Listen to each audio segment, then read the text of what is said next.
unababona bekhuluma nje ayibona bayatatazela bekhuluma nje asinalo uvalo thina uvalo asinalo uvalo asinalo uvalo asinalo asinalo uvalo thina ubabona bekhuluma nje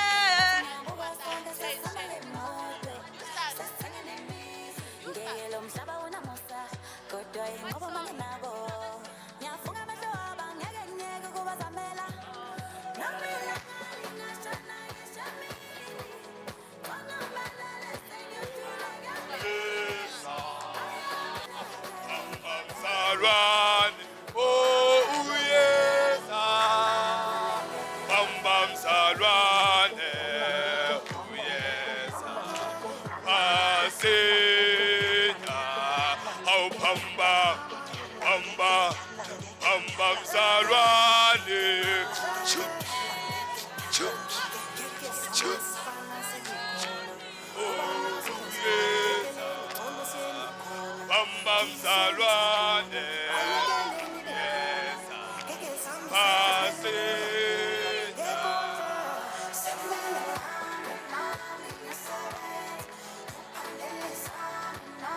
Shower! Shower! Are we all here? Is Gauteng here? Northern Cape, Eastern Cape,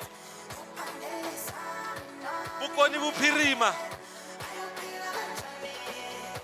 Limpopo way, Mpumalanga, Free State, Western Cape,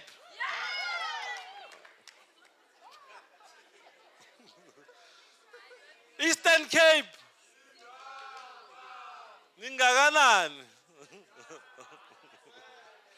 Who did I forget? Aye. Those provinces with surnames are problematic. Uzu. Ebe. KZN. Futhi. Thank you. All right. We are all here, ne? Because they were singing gospel. I'm like, we're going to get in the spirit. All right, colleagues. Shower. I see people are still moving around. What's the problem? Now when people move around, I have a tendency to start singing. I'll start a song. And you must join me. All right, welcome back. How was the tour? You enjoyed the tour? But you didn't get the full experience because you are in buses. You're supposed to walk. But you guys, you are spoiled. You walked. You didn't walk. But you enjoyed the tour. Did you learn anything new? What did you learn? Anybody? I saw a hand here. She said she learned something. All right, one man from next door.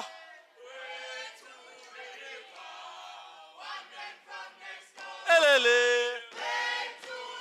Three men. Elele.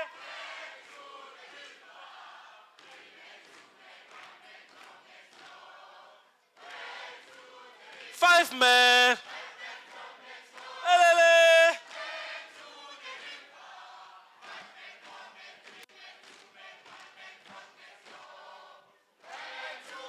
Seven men. Elele.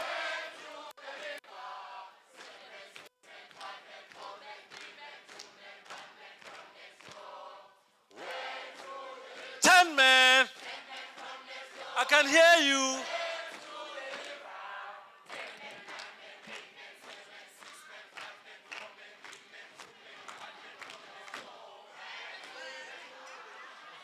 Ah, yeah. 15 men. Elele.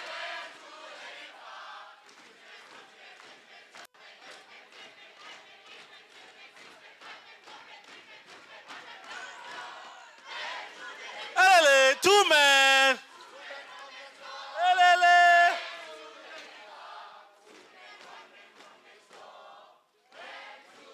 1 man. Elele.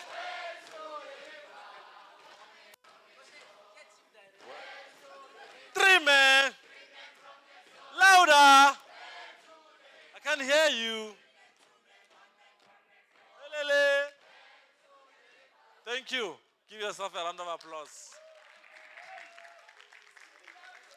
So we're gonna start our session, our afternoon session. We are streaming live on the DBE YouTube channel. So share that stream with your peers in the provinces, in the WhatsApp groups, so that they can watch you sing One Man from Next Door Went to the River and wonder what is wrong with these people. We send them there, they are singing. We're going to have a presentation from an ambassador of Robben Island. He's going to have someone to introduce him. And wait, don't clap. I want to read his profile. Who's reading your profile? Then when they are done reading his profile, we're going to usher him with a guicho there to the stage. Okay. Should I do the introduction now? Okay. Thank you, Jason.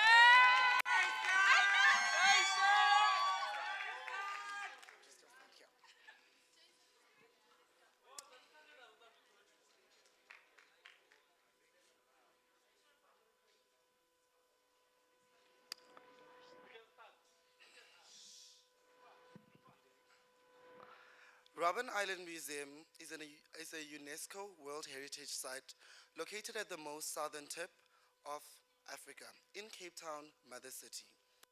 The site is known for its significance in the struggle against oppression and as a symbol of resilience in hope of liberation.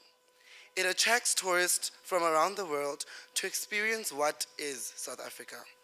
In order to make known and available the knowledge, lessons, wisdom, and stories of Robben Island Museum to the youth and diverse communities, Robben Island Museum established its Public Heritage, Education, and Outreach Department to bring about education, youth, and community development in heritage promotion. Robben Island Museum has appointed ambassadors from every corner of the country and continent, tasked with the responsibility of promoting this agenda of the island. Representing Robben Island Museum today is an ambassador, Carter Blake McDillan, ambassador of Robben Island in Cape Town and of Nelson Mandela Museum in Mthatha. He serves as youth ambassador to the Northern Cape and South Africa, including Lesotho, Eswatini, and Zimbabwe. He is a young historian, heritage activist, and youth development practitioner, educating learners in rural Northern Cape about history, faith, and human rights. He is an apprentice of Justice Stephen Majid of the Constitutional Court of South Africa, learner leader of Kimberley Boys High School, and an evangelist and defender of the Gospel of Christ. Carter Blake McDillan is here to speak to the theme of the RCL Summit, Born of Resistance, Driven by Purpose, as echoed in the cells of Robben Island Museum.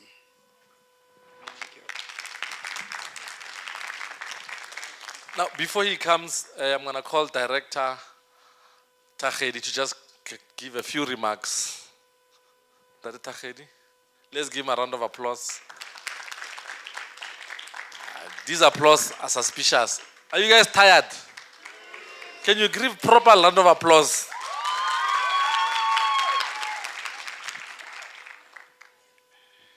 Thank you, sir. Why are you shouting? Why are you shouting? Can I hear the shout? Can I hear the shout?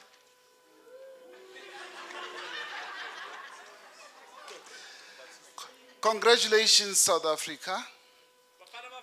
You are in the last 32. Can you give them an applause?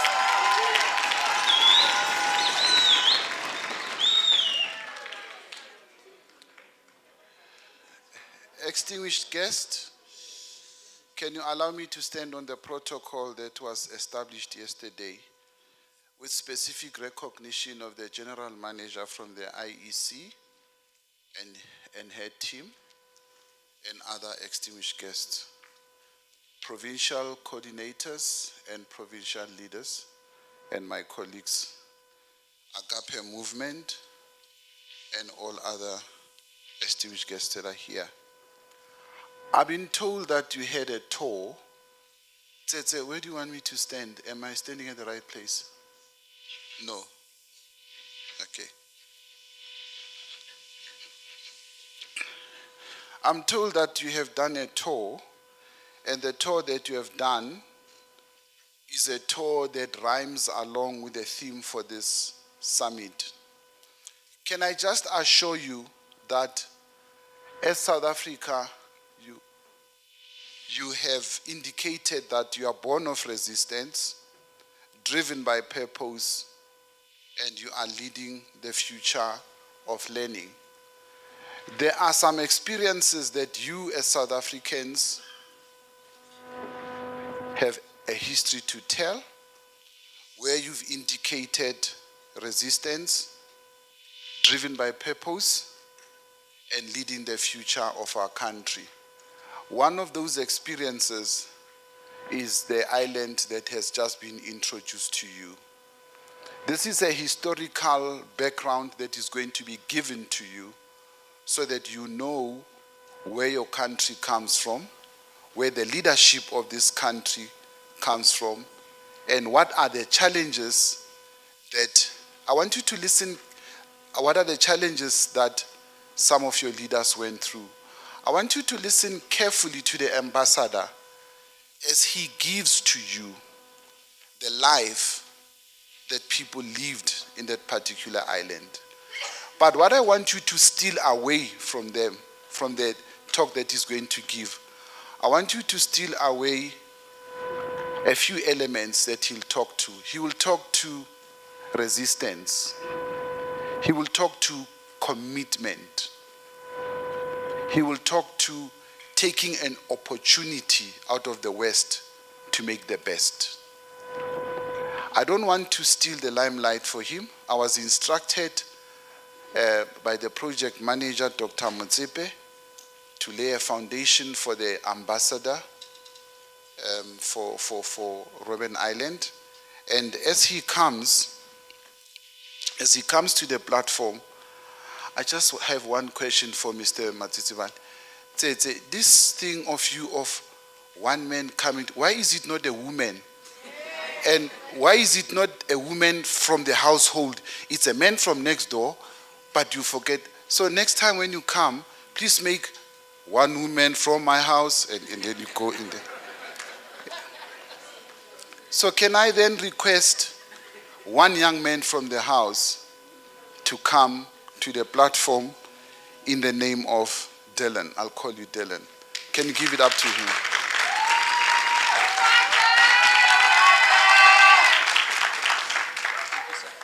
Take your 8 minutes. Thank you, sir. Okay. Is it afternoon? Good afternoon, RCLs. How are you doing today? No, man, I can't show you. How are you doing today? Stop lying. We're all tired. I'm very tired. So, thank you so much for everyone, especially for my teammates and for Sir for introducing me. Once again, my name is Carter Blake McDillan, but you can just call me Kataza. That's my nickname. I am an ambassador of Robben Island Museum, which means that I work with and for Robben Island. So before I start, does anyone know where Robben Island is from? Can I hear from the floor? Where is it? What city is it from? From where? Where's by us? Cape Town. Mossel Bay, George. Sorry, I'm distracting everyone. Sorry, I'm nervous. So Robben Island is in Cape Town. So that is where I represent. I represent the museum as an institution. And I was given a short number of minutes, and we still have a lot to go through. So on Robben Island, we have a bit of jargon that we do. When I say the word leaders, I want you to shout in action. When I say in action, you shout back, leaders. And mind you, I come from a boys' school, so I need you to be extremely loud for me. Okay, let's try. Leaders! In action! Leaders! In action! Thank you. And throughout my presentation, I'm going to be speaking about various topics. I'll get into it. I'll have a few chappy moments where I will give you some information and ask a question from one person in the audience. In the end, I'll have an activity, and if time permits, only then, I'll ask if I can receive some questions from the floor. If not, I'm available anytime. Then you can come to me and I'll answer all your questions about the presentation. So, what am I going to be speaking about today? I'm here to share the story and significance of Robben Island Museum, the role of Robben Island Museum in preserving heritage in South Africa, and how the story of Robben Island can inspire resilient leadership, which is why we are all here today, and how education changed a prison, a place of torment, into a beacon of hope and for democracy. I'm here to connect the story of Robben Island to the RCL Summit's theme, Born of Resistance, Driven by Purpose, Leading the Future of Learning. Before I begin, I just want to say something. Robben Island isn't simply a place where history happened. It's a place where ordinary people became extraordinary leaders, where suffering became strength, and education became the pathway to freedom. Next slide. Leaders? In action? Thank you.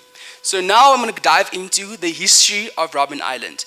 As you can see on my slide, Robben Island, as I'd like to describe it, is the island of the outcasts, island of the lost, and island of the damned. It's a place where the unwanted or the undesirable people of society were sent because they did not fit the agenda of what people wanted for their society at that time. Just a note, there is so much more to South Africa's history than just 1994. That's something I want to establish, because today we learned about the struggle in the Soweto uprising. We learned about all the things that we went through as a country. But I'm here to remind you, as important as the liberation struggle is in our history, South Africa's history, our country's history, is so much bigger than just what we are taught in high schools or taught in our textbooks. Robben Island Museum has a history spanning over 500 years. The story of Robben Island is the story of South Africa. It didn't begin with Nelson Mandela, but its history stretches beyond boundaries and borders. It reflects humanity's greater journey and how we as people evolve and change, not just according to what we want or what we believe in, but we change according to the circumstances that we find ourselves in. And the story of Robben Island helps us realize that life is full of constant changes, and it's all about how we adapt to that. So firstly, I'm going to speak about Robben Island in the pre-colonial period, which is when, before the Dutch settlers arrived in South Africa. The island was known by the indigenous Khoikhoi communities for centuries. It was the Khoi people used the island as an attempt to find food when there wasn't on the mainland. They would sometimes attempt to go to the island to hunt for seals, to fish, or to use the various soils that you find on Robben Island to get various herbs, because we all know that the Khoikhoi were hunter-gatherers, so which means that they used the ground and the soil for all of their needs. Robben Island was also a geographical wonder, meaning that it was home to a large variety of plant species, animal species, marine life, which made it such a beautiful place. You know, I'm actually sorry I don't have my personal pictures of Robben Island on the screen, because despite it being a prison, Robben Island is the most beautiful place on earth, in my opinion. Everything about it in terms of nature is absolutely extraordinary. The island also was used as a trade link between Khoi communities along the coast. So what the Khoi people would do is that they would go on their small boats, those who could, and go onto the island. From there, they would sail off the Western Cape coast into the Northern Cape, Namaqualand, and back like that. So when people tell you that Africans didn't know how to use a boat, they're lying to you, because they did. Our people did know how to navigate the seas and the waters, and they used the island as a central location for various communities around the coast of the Cape to trade with each other. Also, Robben Island is considered to be sacred to the Khoikhoi people. hence also relating back to the theme of Robben Island, or let me say the symbol of the island, being a place for the damned. The Khoikhoi believed that Robben Island was a place where ancestral spirits who shared forbidden knowledge with people were sent. So the island, there was a lot of speculation around it. If you went to the island back in the day, in that time, you would go there either for hunting, as I mentioned, or you were going to go to the island to communicate with a spirit or some sort of being that you felt should give you an answer that was forbidden to mainstream humanity. So that's what the Khoikhoi believed at that time. And I'm going to move on to a story that I think some of us might know, especially those from the Western Cape, of the first prisoner or political prisoner on Robben Island Museum, which is Chief Otsho, please forgive me, Chief Otsho Matso. But in Afrikaans, we call him Harry de Strandloper. So Harry de Strandloper, he was a Khoi leader, he was a chief. When the Portuguese and the Europeans found him and his people walking on the sands of Cape Town, they didn't know who to call them. They had all these derogatory terms that we know of that they called these indigenous peoples. So they looked at him and they said, "Jy's 'n strandloper," which means you are a beach walker. And ever since then, this beach walker people have been in constant struggle with the Dutch settlers or all the European peoples that came to settle at the Cape at that time. So you'll find that Harry de Strandloper was sent to Robben Island because of his resistance to the colonial government. He refused to give up his people's identity, their lands, and their resources to the settlers, and for that he was imprisoned. An interesting fact about him is that he was also not only the first prisoner, political prisoner on Robben Island, he was also the first prisoner to ever escape the island by boat and by swimming. And let me tell you, Robben Island is not the kind of place you want to try and escape from. But he was also one of the few people to escape because of the island's isolation. Okay. The next thing I want to speak about is Robben Island during the Dutch colonial period, 1652 to 1795. We all know that the VOC, or the Dutch East India Company, used the island as a place of banishment. The island was for the uncontrollable, again, for the rebels, for the revolutionaries, and for the Khoikhoi people who refused to give up their independence to the settlers. The island's isolation made escape nearly impossible, like I said. I think for those of us who live in Cape Town, or if you've ever been to the island, you'll know that the waters are extremely rough. And Robben Island is a very tight, I'm very nervous. Robben Island is a very tight-knit, or let me say secure prison. So if you somehow, by God's green or God's magic miracle, left the prison, you wouldn't be able to get over the oceans because the water and the currents would drive you in. And besides the waters, there's the sharks. And if the sharks don't get you, then there's going to be a naval guard or coast guard waiting for you on the beach. But this was why Robben Island was an ideal place to hold prisoners at that time. As a place of exclusion and punishment, it was also a place to degrade the leadership and governance of indigenous communities. Because one pattern that we found throughout the history of Robben Island is that the people who were imprisoned there weren't just ordinary indigenous people, or they were, but it was mostly the leaders, the chiefs, the traditional leaders of those communities. Because the settlers believed that by imprisoning the leaders of these people, they would leave them without an organizational structure, leave them without management. They would be left without anyone to lead or guide them. And thus, they were able to take control of the people left behind by these leaders. And these leaders, even though they were on their island, they tried their best to promote some sort of revolution from the island, which in some cases it was successful, in others it was not. But the people were able to come under the control of the settlers because their leaders were the ones that were imprisoned on the island. Another story that I want to show is, do you see on the screen this little young girl over here? Can anyone from the audience, if you don't know, it's okay, just tell me to move forward. Okay. So that girl's name is Krotoa. She was the princess, or a princess of a Khoi community. She was taken in as a slave by Jan van Riebeeck. And she's famous for the island because she grew up on the island. She got married to a Dutch settler who became the governor of Robben Island. And she is a symbol for resistance because she was a translator between the Dutch and the Khoi people. She believed, or so they say she believed, that there could be communication between the settlers and the indigenous people. Okay, next slide, please. Okay. The next item I'm going to speak about is the British colonial era. We all know that Robben Island, or Cape Town, came under the rule of the British after the French War. When the French won the war against the Netherlands in the 1700s, then all of the old Dutch colonies were busy being annexed by the French. So the British didn't want that because they didn't like the French, so they took the island for themselves. And under there, the island had various purposes, such as a town and a harbor, but it continued to imprison rebels and freedom fighters. It had numerous military posts and weapons for World War II. And one interesting thing is that Robben Island wasn't just a place for political prisoners, but for people who were ill or had various diseases. During this time of British colonialism, there was a disease called leprosy. Leprosy is, I think most of us all know, is a disease that when it comes onto your skin, it eats away at your flesh. So at that time, when someone had leprosy, they weren't taken to a hospital because they feared that the disease would spread throughout the colony.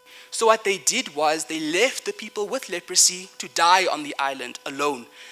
You find that the lepers were children, infants, women. They were teenagers like us, and they were left there to die. Also, besides the leper colony, it was also a mental asylum where people who were thought to be crazy or out of their heads, they were sent to the island because they were thought to be a danger to society. So in conclusion, in that era, Robben Island was always meant to be a place of containment because of misconceptions that people had about those who they did not understand. Then the last point on this slide is the apartheid era, which we're all familiar with, from 1961 to 1991. The apartheid era was most notorious for establishing a maximum security prison. It imprisoned all of our freedom fighters that we know of, like Nelson Mandela and etc. They endured harsh labor.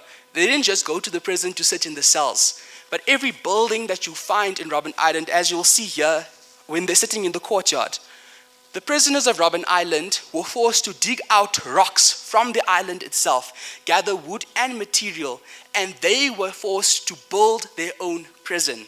So if you ever see photos of Robben Island, you'll see that the entire structure, every structure that you see on the island, I'm telling you, it's a whole town there, was built by the prisoners who were forced to do it themselves. Then, we all know that Robben Island was notorious for its racial discrimination. We know that at that time, many people of color who were sent to the island. And one interesting fact before I continue is that there was discrimination within the prison cells as well as it was in South Africa. Black prisoners were not given the same privileges or the same freedoms as colored or white prisoners on the island. The food that they were given were of fewer portions. They weren't given warm clothes during the winter, whereas the colored and Indian or white prisoners were given more clothes. They were given more comfortable bedding. This shows that even in apartheid, there was discrimination. Okay, sorry, I'm running out of time. So, next slide, please. Okay, next slide. Okay, so this is actually why I'm here, because I know we all don't like the history. We've been doing history all day. Robben Island isn't just a place where history happened, like I said. It's a hub of education.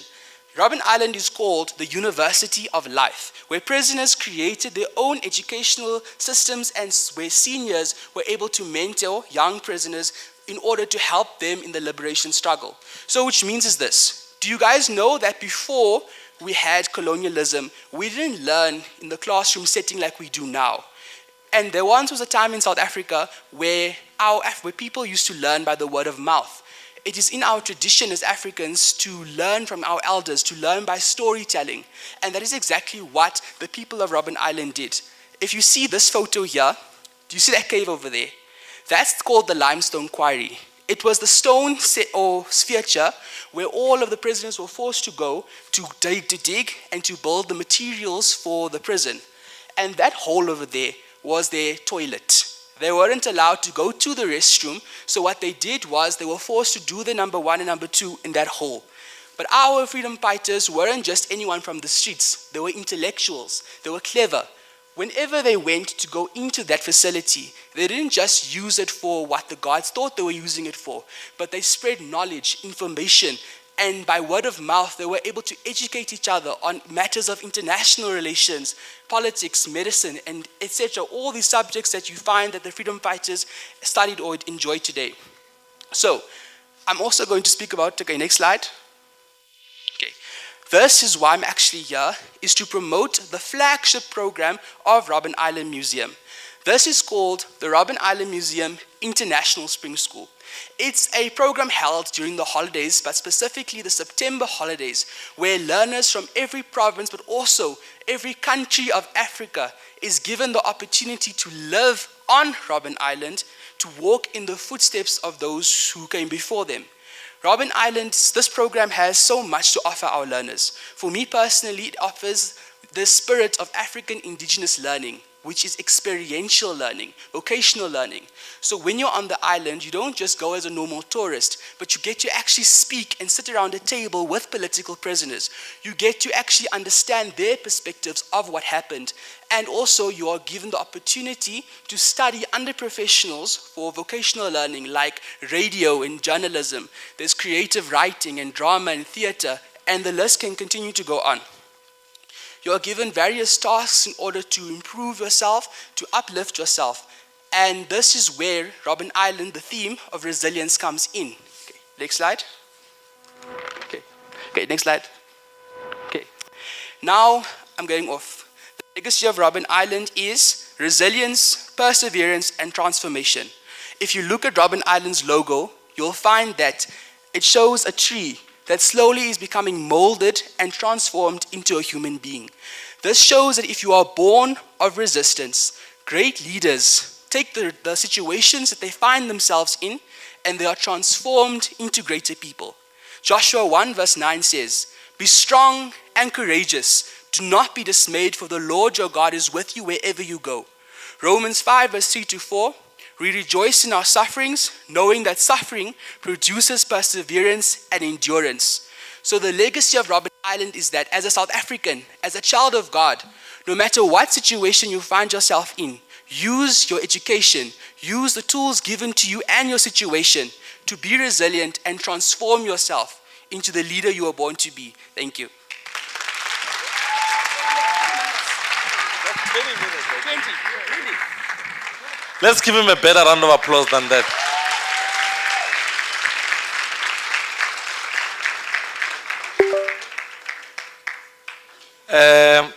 We're about to go into that time where people's futures are defined.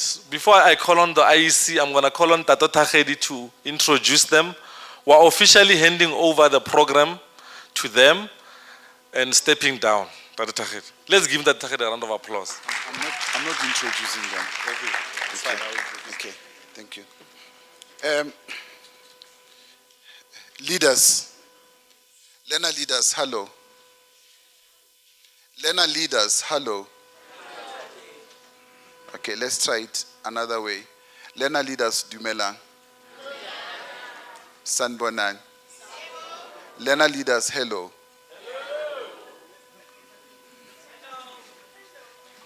I think I want to assure you that you are loved. As young leaders and future leaders of South Africa, I want to assure you that you are loved. There is a person in our midst whom I would like to put on the spotlight. I didn't discuss it with her, but she's a symbol of love. She's a symbol of resistance. She was exiled from South Africa. She fought for the freedom of South Africans, all of them, in all their make and colors. She indicated resistance, and she made sure that she serves as a commissioner for an organization that is responsible for bringing leaders into the Democratic Republic of South Africa. Can I please introduce to you Ms. Janet Love?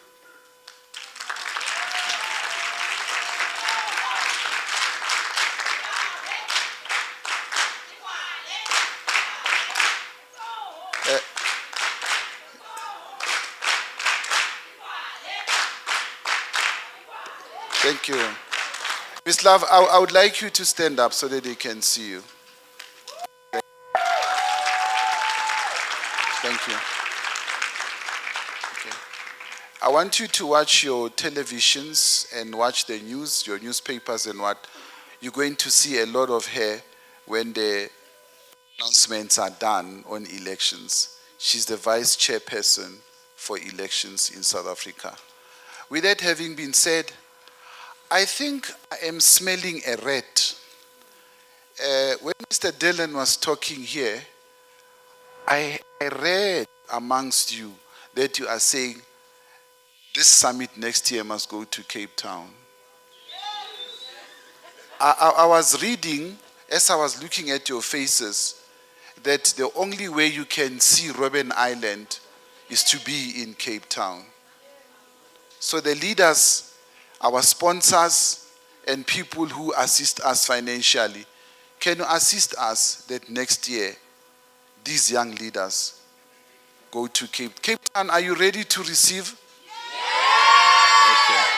Okay. Mr. Shah, can you take over? Thank you.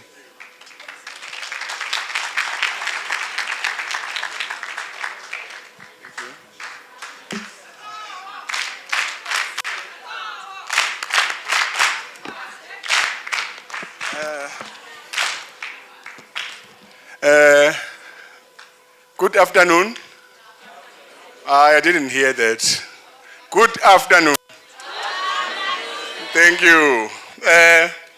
I'm reminded of my teacher. He was an old teacher. So when you meet a teacher, when a teacher comes in class, you say, the teacher will say, good morning. And what do you say? Morning, yeah. Now, when you meet my teacher, even on the street, say when he says, good morning, say, morning, say, sit down. So he was always in the mood of the class. So when you say, morning, sit down. Even on the street, you will. So that is how he had a thought of a class even when he was walking on the street. So, good afternoon. Eastern Cape, hello? Can I hear you? Free State? I didn't hear that. Free State? Gauteng? Gauteng? KZN? Limpopo? Mpumalanga? Northern Cape? Northern Cape? Northwest? Western Cape? I wanted to see where people are sitting, so that's why I was greeting you, so that when I say Northwest, I will be able to see. Vice Chairperson of the Electoral Commission, I greet you, all the officials from all organizations represented, from the Department of Basic Education and all partners, I greet you this afternoon. At this time, we are at a moment where we will be dealing with the elections. But it's very important that before we deal with the elections, you understand what IEC is it for. We have been seeing us here. It's very important that we have a good understanding. What do we do? What do we stand for? How do we make sure that the elections are free and fair, which is very important. Even this afternoon, we'll be demonstrating how do we make the election to be free and fair. So, in doing so, I will call my colleague who will give you the direction, how things are going to unfold, and how we will do the elections this afternoon. Importantly, we'll vote this afternoon, but we won't announce the results. The results will be announced by the CEO of the IEC tomorrow morning and the Deputy Minister of Basic Education. You see how this thing is important, you see how important you are. Yesterday we had a chairperson and the minister. Today we have a vice chairperson. Tomorrow we have a deputy minister and the CEO. Can you give yourself a round of applause? Thank you. Ms. Letagu, let me give it to you. Thank you. Mr. Lagu is the General Manager of Civic Education, Research and Knowledge Management at the IEC. Thanks. Thank you. Good afternoon. Good afternoon. I'm going to take the stage. I don't know why, but what's our stage today? What's happening? Huh? Okay, I'm doing so only because I'm short. I'm exactly 1.5 meters tall. Note I said tall, not short. And the shortest member of our team, I'm sure. Mr. Shabane is quite tall, as you can see. My name is Moagisi Letlaku, and as Mr. Shabane said, I am the General Manager for Civic and Democracy Education, Research and Knowledge Management. And they forgot stakeholder, but they make us do it. So it's all in that mix. I'm just here to just outline how we're going to run our session. I know we're all quite eager to do the election so that you can choose your leaders. So I'm just going to do something maybe that hopefully will excite you. I've got some prizes over here. So we're going to do an election fact or fiction. So I'm going to test your knowledge. After that, Mr. Ramatlhodi, who's also part of the civic education team, is going to do a very brief presentation and show you some of the exciting material that we do as part of this work. And maybe also to just locate this whole initiative and this summit that we're a part of in the work that we do. We have a program called the Schools Democracy Program. I hope some of you have seen IEC officials visit your schools, have you? Yes. Mr. Shabane is getting a 5 on his scorecard next year. So Mr. Shabane is actually the one who runs the Schools Democracy Program. And that's where this whole initiative and partnership is located with DBE. And once you leave here, because a lot of you are going to varsity next year, I believe. Yes. Then Mr. Ramatlhodi runs the Tertiary Institutions Program or the Tertiary Institutions Campaign. Also a civic education program and a voter registration program, and you'll receive civic education as well in university, and it becomes even more dynamic.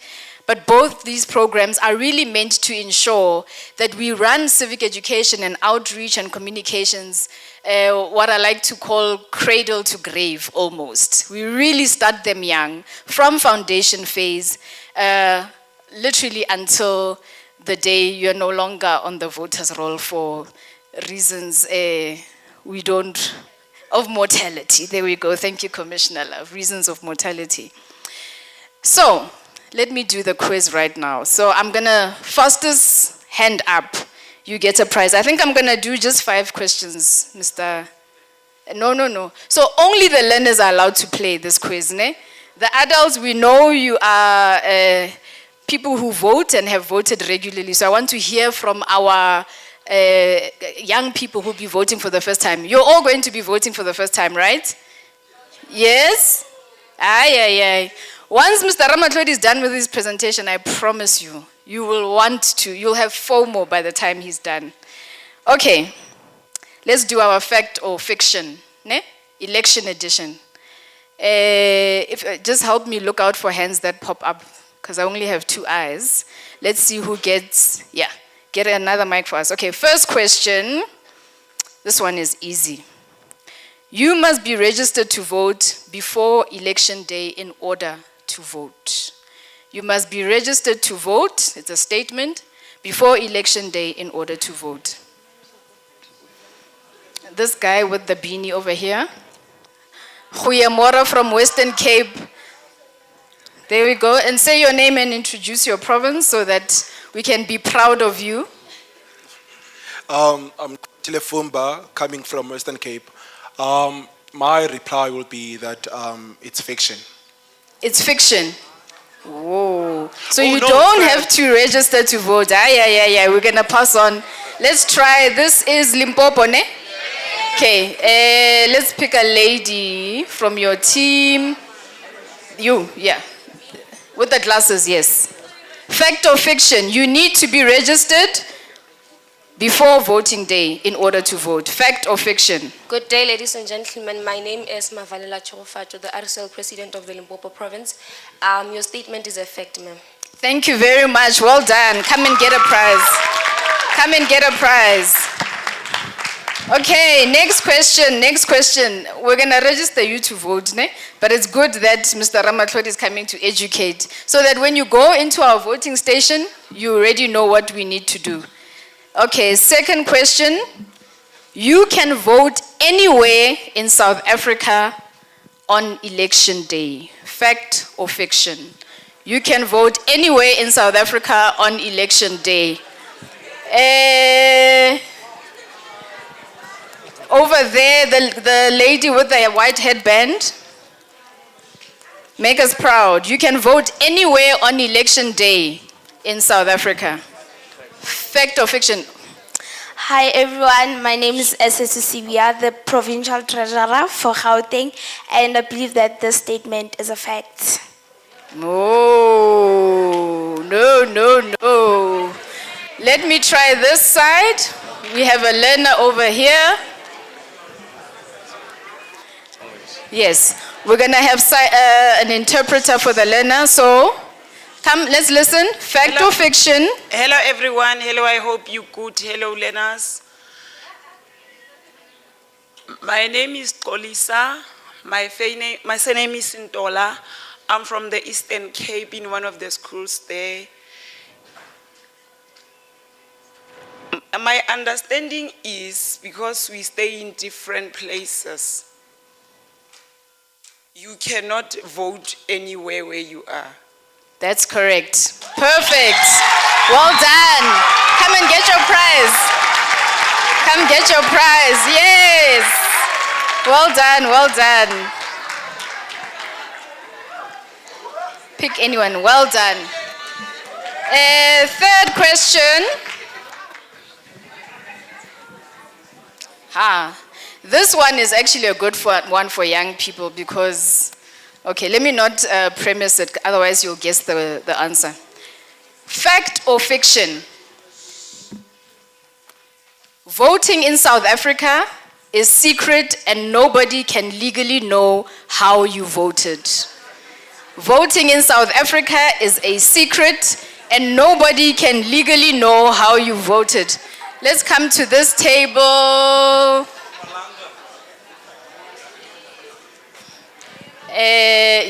All the pressure, all the eyes. The lady with the fro. Let's hear. Fact or fiction? Voting in South Africa is a secret and nobody can ask you who you voted for, essentially. Afternoon, everyone. I am Hazel Ikobia Isa from the Mpumalanga province. Ma'am, that is a fact. Absolutely. Well done. And remember, so those selfies that you all attempted to take in the voting booth after you cast your vote, no.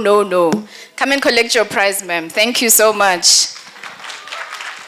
Mr. Shaban, I've lost count. I said 5. I'm on number what now? Okay, so one more question.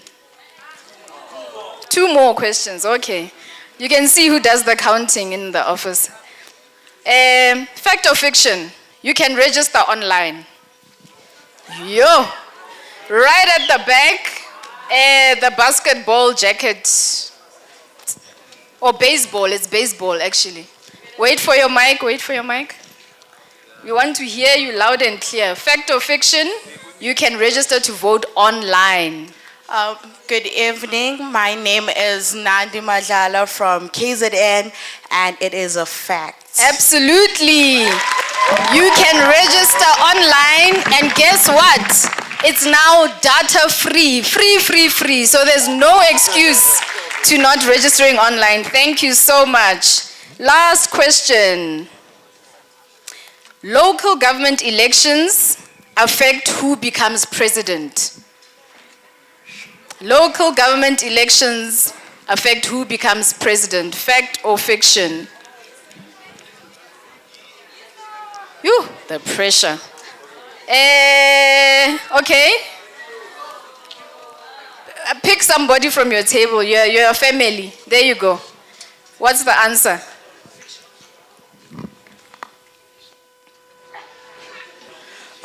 Good morning, everyone. My name is Imang Nilani from the Eastern Cape. And to answer the question, it's fictional. Absolutely. You elect councillors that make decisions about your local services. So absolutely not a president. Thank you very much. Congratulations. I think I'm done, right? I should have, okay. If you are very well behaved this afternoon, maybe Mr. Shabani could run 3 more questions. Thank you very much. Mr. Ramatlodi, you may come up.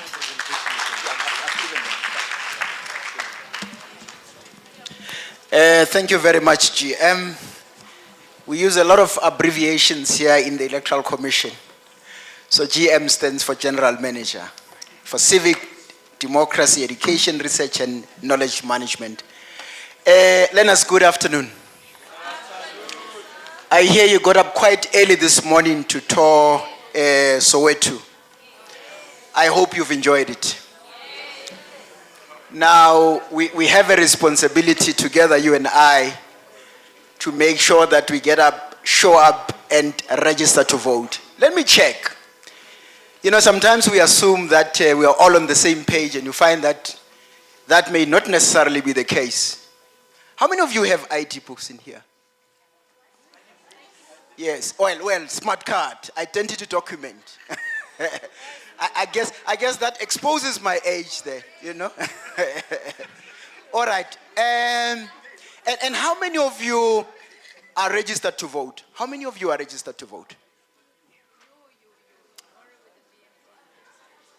I am worried. I am worried. And those of you that have smart cards and you have not registered to vote, what are your reasons for not registering to vote? You're going to qualify only next year. You've heard of our online voter registration service? Have you heard of it? The register2vote.elections.org.za, have you heard of it? And how many of you have attempted to register online? Let's see. How many of you have attempted to register online? How was the experience? The easy and convenient way to register to vote is on register2vote.elections.org.za. And now it's free of charge.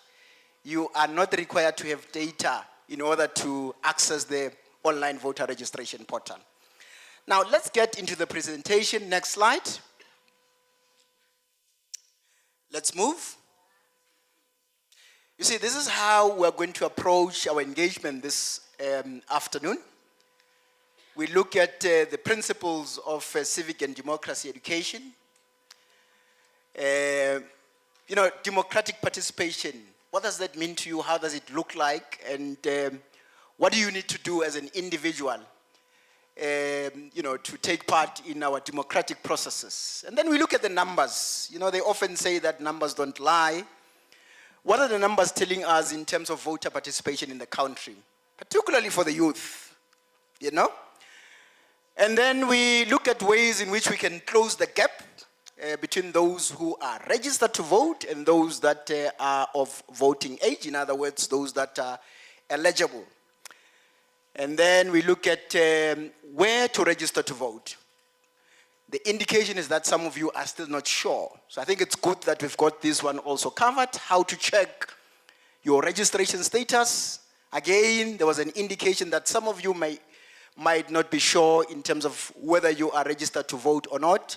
So we'll take you through the process on how to check your voter registration status, and then we look at the online voter registration, just to take you through a video that outlines the step-by-step voter registration process online, and then we conclude our presentation. Now, next slide.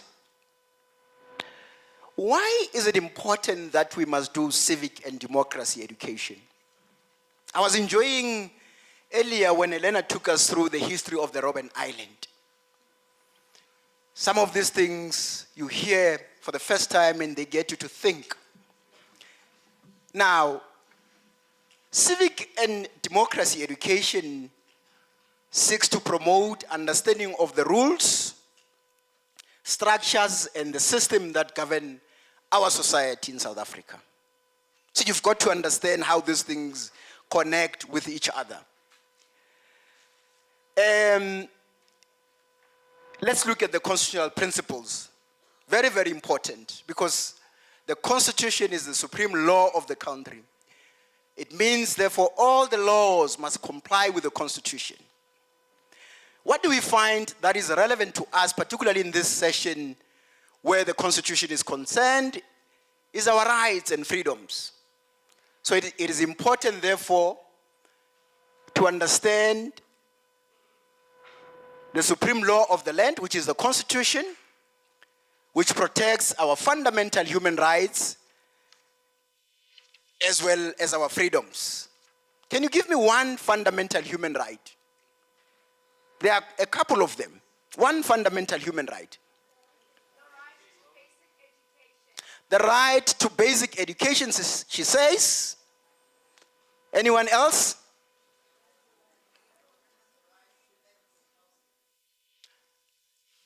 The right to adequate housing, you said? All right. The right to privacy.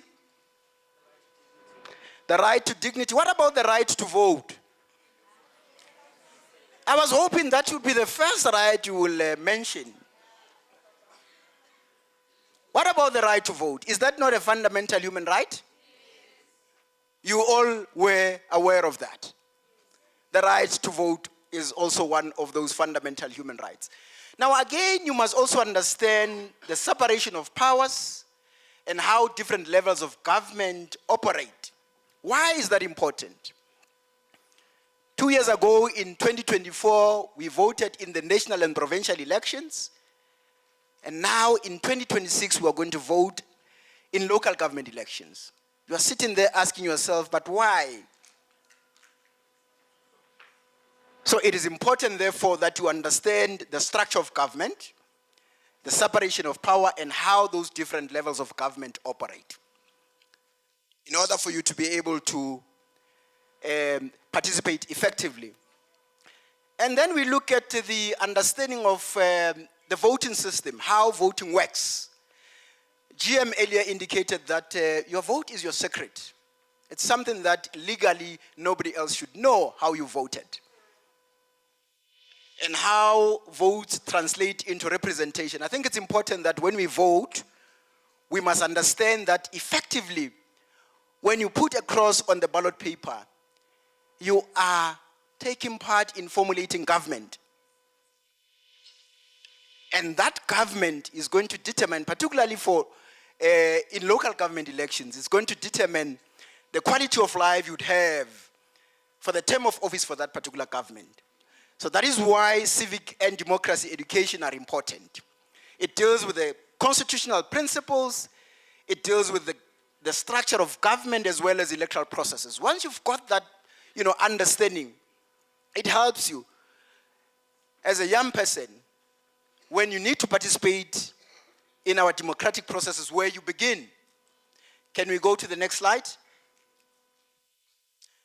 Now, you are wondering if there's any place where you can get more information regarding these aspects of democracy, of participation, etc. Let's play this video and see how that can be achieved. South Africa, get ready for the 2026 local government elections on 4 November 2026. But before then, you need to know, how do I register? Where will I vote? And everything I need to know about why my vote matters.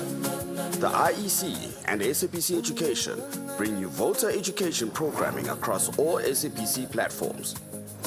Tune in to your favorite channels in your languages. Because local government elections affect the things closest to home. Get informed and use your voice with confidence. Get up, show up, and register to vote on 20 and 21 June 2026. Brought to you by the IEC and SABC Education. SABC Education, enriching minds, enriching lives. So we have partnered with the SABC Education to bring you civic and democracy education as well as voter education in your home language. And this is where you'll get more information that relates to these elections that are set for the 4th of November. Now, let us look at participation. What does that look like for an ordinary South African? Democratic participation. This refers to the active ongoing involvement of citizens in political and civic decisions that affect their lives on a day-to-day basis. It is founded on the following principles. Number one is representation, because in South Africa, we've got what we call representative democracy. We elect people who are going to represent us in government, hence representation. Again, the other principle is participation.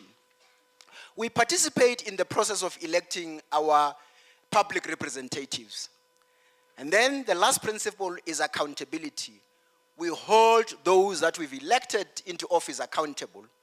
Now, if any of these principles are not active in a democratic state, it means that democracy is weakened. So for us to be able to have a democracy that works for us in the country, it means all of us need to participate through electing those that become our public representatives in elections when elections are called, as well as participating in other governance structures to ensure that we hold those that we've elected into office accountable. Now, this is what is important. Democracy does not end at the polling station. In other words, it does not end when you vote, which is what a lot of South Africans believe, or actually what a lot of South Africans do. When you vote on election day, you are fundamentally beginning an important process in the ecosystem of democracy. It requires people to take part and participate in other processes to hold those that we've elected into office accountable. If we don't do that, democracy will not bear the fruits that democracy is meant to bear for its citizens. So it is important, therefore, that all of us participate in our democratic processes. For instance, when you look at the simple definition of democracy, it is defined as the government of the people, for the people, by the people, with the people. Now, the minute you move people from the definition of democracy, you are weakening the system. And when the system is weak, it is no longer able to provide or bear the fruits that democracy otherwise would bear for the citizens of the country. It empowers people to influence policy and governance, ensuring that the voices of the public are represented and respected at every level of society, including local government. Let's proceed. Now, let's look at what these statistics are telling us. The 2025 mid-year population estimates published by Statistics South Africa tell us that when this report was published in June 2025, South Africa had a total of 63.1 million inhabitants. In other words, all of us combined were 63.1 million. Let us look at the breakdown of that particular population. 30.8 of the 63.1 million were male, in other words, men, and then 32.2 million of them were female. Now, when you look at the percentage breakdown of the population, you realize that this is consistent with what has been happening over the years, that we have more female in our citizens than we do have rather males. So you will see this is also reflected when it comes to the issue of voter participation. You get more women participating in elections than you do men that participate in elections. Now, a total of 37.3 million of our population are young people of the age between 0 and 34. That tells you that almost 60% of the population is young people. Now, if young people don't participate in our democratic processes, look at what the implications are. Those between the ages of 0 to 34 are 37.3 million, which is almost 60% of the population. If you have more than almost 60% of the population not participating, then really democracy becomes compromised. And when it doesn't work for us, we are the first ones that begin to complain, and then we then pull back, and then we make matters worse. Now, in terms of this particular report, the national voting age population, in other words, these are people that are of voting age. They are eligible to participate in our elections. We had about 40 million. When we finished our voter registration weekend in June, we were sitting at 28.5 million. In other words, you still have about 11.5 million people who are eligible to register to vote and participate in our elections who are not yet registered and therefore cannot participate in the elections. You would remember that the number one requirement for us to participate in our democratic processes, particularly elections, you've got to be registered first. So a total of 11.5 million South Africans are sitting by the wayside and are leaving the responsibility of the 63.1 million people in the hands of 28.5 million. Does that not worry you as a South African sitting there knowing that you are not registered to vote, yet you are eligible? Okay, let's proceed.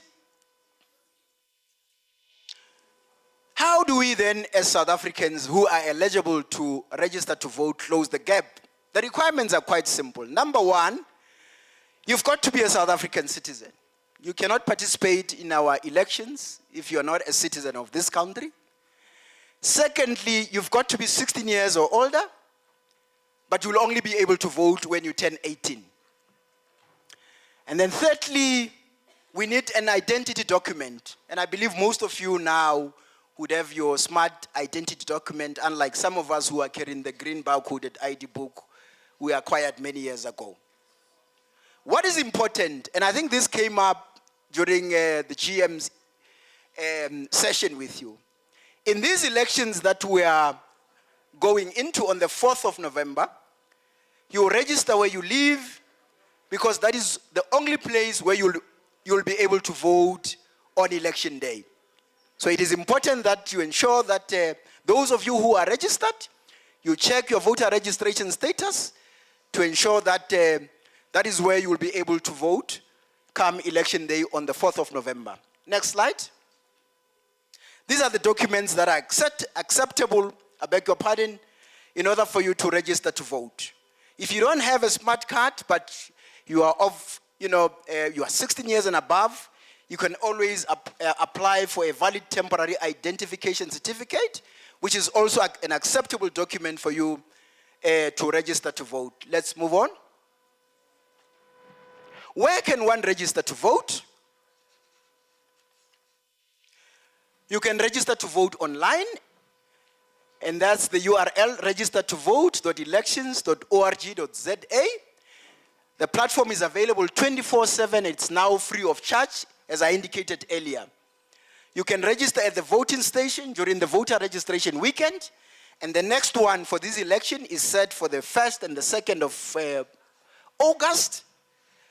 You can register at one of our IEC local offices during office hours or during our targeted communication and registration. If all of that fails for you, you can also register during our civic and democracy education events that we do in communities. Next slide. Let's hear from the horse's mouth now. Let's play this video about the zero rating of the voter registration portal. The Electoral Commission announces key initiative to expand voter access ahead of the upcoming elections. Firstly, the online voter registration portal is now zero rated, allowing all eligible South Africans to register, update their details, and verify their registration information without incurring data charges. You heard it from the horse's mouth. Now voter registration online is free, so you don't need any data. Next slide.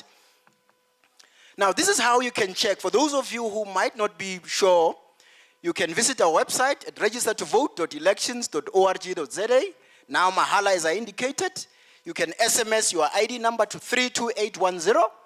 You can call our contact center on 0800 11 8000. You can also use our IEC application on a smartphone. You can WhatsApp hi to 0600 88 0000, or during the voter registration weekend, as now set for the 1st and the 2nd of August, or you can visit one of the IEC local offices. Next slide. We have also, during our interaction with you yesterday, have identified some ambassadors for the commission. Let's play the video. Hello, yes you. Are you registered to vote? You don't know how? It's easy. First, you need to be 16 years and older to register to vote, and then you're ready to vote when you're 18. Secondly, you must have a valid South African ID. Next step, visit the IEC website at elections.org.za. Before you complain about data, the IEC online voter portal is 0 rated. Meaning it's free, mahala, no data costs. Or you can take advantage of the upcoming final voter registration weekend from the 1st to the 2nd of August. For Mzansi, the second Reg weekend is your final call to action. Get up, show up, vote! Get up, show up and vote. Next slide. Now, why is it important in conclusion to register to vote? By law, you must be registered in order for you to either vote or be a candidate in the elections. We, as the Electoral Commission, utilize the information in the voters' roll to plan for elections, to make sure that the queues are not long, you have enough material on election day. The Municipal Demarcation Board uses this data to determine electoral boundaries across the country. The government relies on the voters' roll data to plan for effective service delivery. And lastly, political parties use this information to inform their campaigns, strategies. Next slide. Let's play the video, which demonstrates online voter registration now. Registering to vote shouldn't have to be hard. Better yet, you should be able to do it from wherever you are, and here is how. Step 1. Get your SA ID book or card ready and go to registertovote.elections.org.za. Step 2. Click Register to Vote now and enter your personal details. Step 3. Enter the one-time PIN, OTP, sent to your cell phone and then search for your address. Or if you are at home, use the current location on your device. Step 4. Take a photo of your ID or submit a scan of your ID, and then you will receive an SMS within 24 hours confirming your successful registration. And that's it. You are registered and ready to vote in the upcoming elections. What does it take? 5 easy steps, and your name is on the National Common Voters Roll. Next slide. Now, we have a series that we're playing on SABC1 on Wednesdays. Let me not spoil, the fun and the surprise. Let's play the video. South Africa, our rhythm has always been our power. Got some great news for you guys. A new generation is taking the mic, fusing the hits of today with the legacy of tomorrow. Digital content creators, celebrities, and musicians collide to create the soundtrack that moves a nation to the ballot box. You shall hear us. You shall be heard. This isn't just about music. It's about participation and reclaiming our public spaces. From viral moments to verified voices, it's time to flip the script and rewrite our story. Taking back the power as the youth. And it's conversations that we need to have. Why Fanisi voter? Beats for my peeps. Your voice is loud. Your vote is louder. Starts 3 June every Wednesday at 6 p.m. on SABC1. Brought to you by SABC Education and the IEC. Get up, show up, and vote. Get up, show up, and love you. All right, so that's Beats for My Pips. It plays on SABC1 every Wednesday at 6 p.m. Guess what? I have a surprise for you. One of the stars of Beats for My Pips, Mrs. Pollock, is right here in the midst with us. Mrs. Pollock. Thank you very much. And that brings my presentation to the end. Thank you very much for your attention. Let's go get up show up and vote. Thank you very much. Another round, please. Thank you. Thank you very much, colleagues, for listening. I think we have come to the end of the presentations. Now we will be getting ready to vote. I want to give out one of these. Can I? Okay, question. In South Africa, we vote directly for the president. How? So many hands. Yes. Give this guy.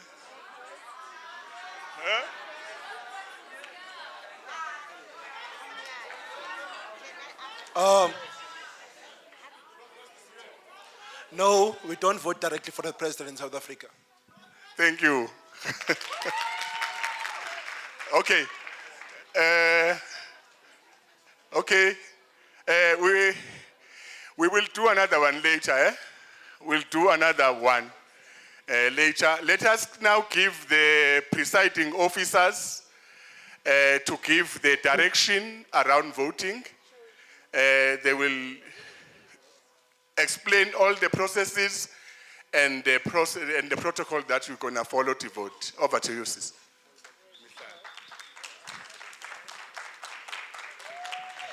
Good afternoon. My GM said we are afraid of the stage. I think I want to go there. I'm joining my GM. Thank you. Hello, my youth. Hello, leaders of tomorrow. I'm so proud to be part of this event whereby we're going to form new national team. My name is Tsidi Hlahani. I'm a regional outreach officer for the Ekurhuleni region. But today, I will be your presiding officer for the elections. My purpose, I'm here. I'm going to explain the process. Before I explain the process, I think my leaders has explained that most of our processes are legislated. There is nothing that we're doing from our heads. We're starting from our constitutional mandate, whereby we have to manage national, provincial, and local elections. Over and above that, we also manage legislative bodies, elections. That's why we're here. Why we're saying legislative elections, it means now, as the Electoral Commission, we make sure that those elections are free, fair, and credible. That's what we'll be doing. We also have what we call our legislative mandate that says we must make sure that we compile a national voters roll. Now, with your elections, we are going to use your list from all the provinces. And how are you going to vote? That's where I come in. The election, the voting shall be by secret, as our GM also mentioned. If there's a candidate nominated for the position, such candidate shall be declared duly elected. Meaning that, remember yesterday we had nominations. You might find in your position, there was only one nominated candidate. That candidate is duly elected. I think the nomination process was explained yesterday. In case of a tie, the decision will be taken by flipping a coin. A tie, it means now a candidate had 50 and the other one had 50, then we'll use a flip of a coin to take a decision. In case a candidate has won 2 positions, he or she will be given an opportunity to choose one of the 2 positions. And the second runner will automatically occupy the position. Issuing of a ballot legislatively, if we issue you with a ballot and you make a mistake, you will require to request another ballot. So we do that. You don't say you've made a mistake and you take that ballot and put inside the box. You request for another ballot to be issued. Our voting process. In a normal voting station, for local government election, after we've trained all our station, our staff, what happens is we start with a queue worker who makes sure that he checks your ID, your smart card, as Ntate mentioned that those are legal documents. But now, with yourselves who will be using your summit card, you make sure that you have your summit card with you because according to your voters' roll, we have your names per province. Are we good? Okay. So with us, we'll only be having a door controller. We will be calling you per province. So when you are called per province, first province that is called will queue next to our door. Door controller will check that you are within that province and you will be redirected to our voters' roll officer. Our voters' roll officer will make sure that he checks your details on our voters' roll. After checking your details, then you will be directed to the INCA. With these elections, we won't be inking your left thumb. Legislatively, we ink a left thumb. Because of these elections, we are not going to ink your left thumb because you might find there is a by-election and the coming election. So we don't want to tamper with your official hand. We are going to ink you your right thumb. Are we good? Okay. And after you've inked your thumb, then you'll be redirected to the ballot paper issuer. Remember we said we have now only 4 positions, so you are going to get 4 ballots. When you are issued with those 4 ballots, make sure that you don't spoil the ballots. Why I'm saying that, if in a ballot, your choice is clear, but you've marked twice in a ballot, we call that a spoiled ballot and it won't be counted. Then we go to the voting booth. You will be given those ballots and you will be redirected to the voting booth. That's where now our GM also mentioned that you vote in secret. No one will know who you voted for. In your voting booth, you cast each and every ballot. You're given 4, so 1 ballot per ballot paper. After that, you fold your ballots, then you'll be redirected to the ballot box. In the ballot box, you are going to put all the ballots into the ballot box, then you exit the station. I wish to say, let's see that we follow our processes, and all the best to the winning president and his team. I thank you.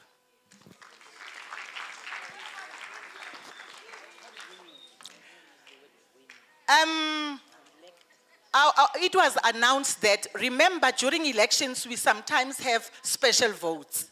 In this case, we do have special votes.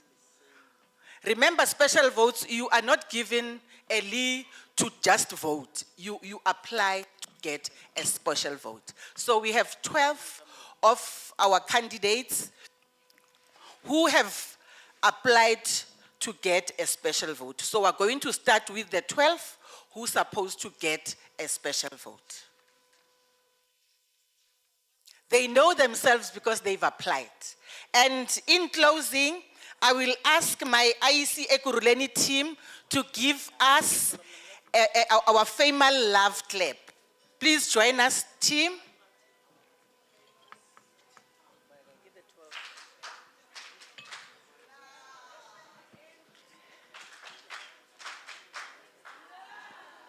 I thank you, team.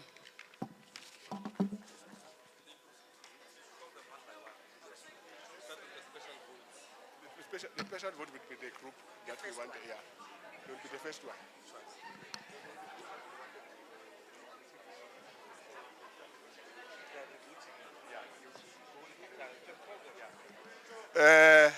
Good afternoon. Special votes, go to the booth.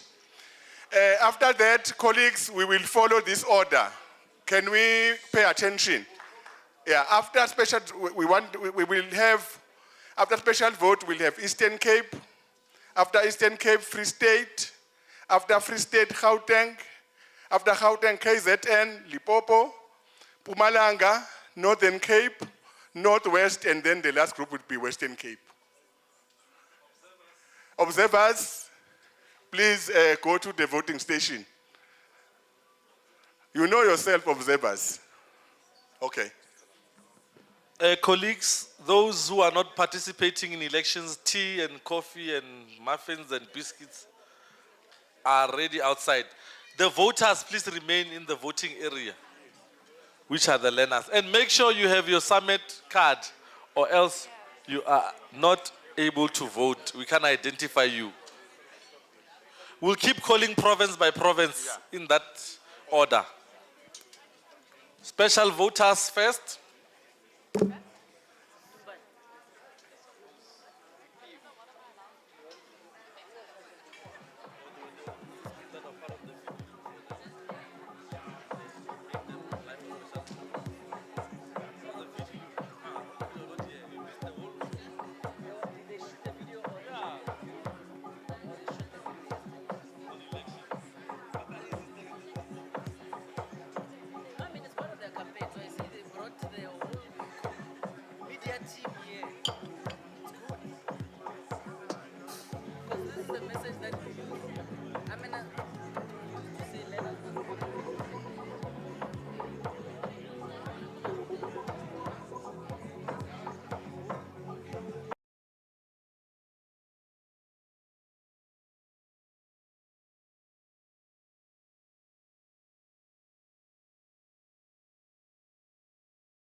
Wazotelela wena manje. Awungitshela ngama zep zep zep zep zep zep zep. Ngitungitshela ngama zep zep. Awufuna ukukhulumana kuthi wena. Asabe wena manje ngitungitshela ngama zep zep zep zep zep zep zep. Ngitungitshela ngama zep. Let's go to the stage. Zep zep. Ngitungitshela ngama zep zep zep zep zep zep zep. Ngitungitshela ngama zep zep zep zep zep. Howswege.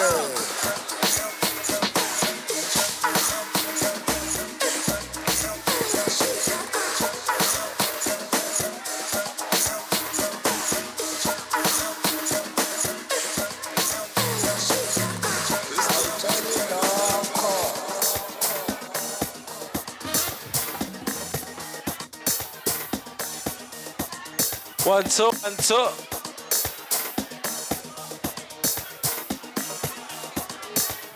Exhala.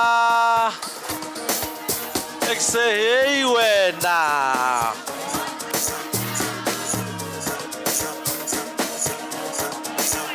Barishebile.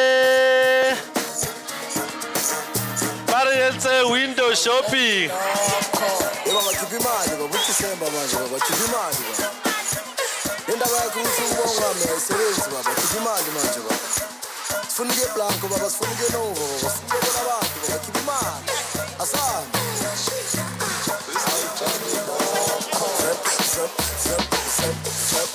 Hayi wena manje ungitshela ngama zep zep zep zep. Wazotelela wena manje. Ungitshela ngama zep zep zep zep zep zep. Wesala.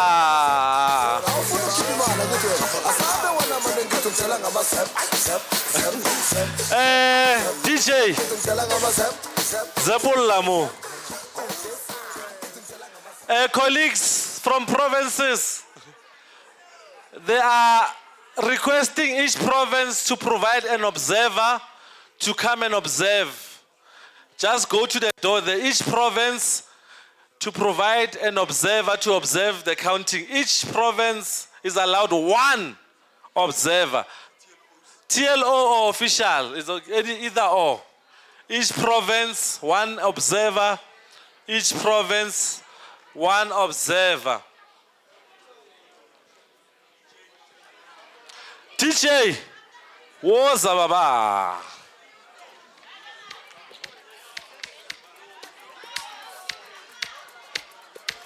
Each province, one observer.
Why